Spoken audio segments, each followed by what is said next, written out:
धनामा नमस्ते. नमस्ते. गाव कुठलं तुमचं? खरसुंडी. प्रॉपर खरसुंडीचं. होय. शेवखोंड कुठल्या जाती झाला? हे धनगर खिलाराला सलगडे.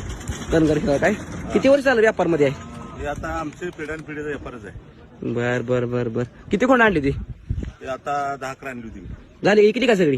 2 राहिली. 2 राहिली काय? मोबाईल नंबर द्या तुमचा. खोंड जर घ्यायचे असले तर माणसाने फोन नंबर कॉन्टॅक्ट करतील तुम्हाला. घ्या घे. सांगा नंबर सांगा. 94 हा बोला तुम्ही नंबर बोला पहिल्यापासून. 94 20 हा 87 46 84. Okay okay. खोंडाचं जरा वैशिष्ट्य सांगा. खोंडामध्ये काय काय चांगलं आहे?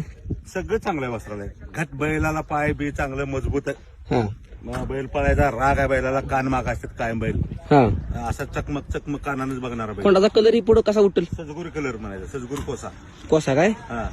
तो कुठला खोंड आहे? हा हे वाणी सांगुलपाशी वाणी चिंचळ म्हणून सरपंच आहेत. हा. त्या सरपंचाच्या बसून खरेदी केलेली. खरेदी केली काय? हा. शिव किती लिखला?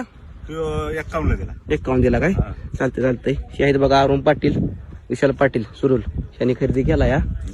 कोण बघू शकताय. आणि माझा नंबर तुम्हाला खाली देतोच. तुम्हाला जर लागलं त्या अंगाचे ह्या पिळाचे बैल आपल्याकडे आहे. आणि कलर बिलर चांगला आहे. चांगला कोसा केला खोंड आहे. तुम्ही बघू शकता. ते आहे ते आमचं तणावमा तेजाचं मालक. बैल मध्ये एक मोडून पळाला का नाही त्यांचा. मामा खोंड कसा कसा आहे? चांगला आहे ना बा चांगला. बैल आहे. Okay okay. आभार आहे मामा. हा. नंबर तुमचा टाकतो खाली. कुणाला लागला तर कॉन्टॅक्ट करतील. हा, चालतंय. आभारी.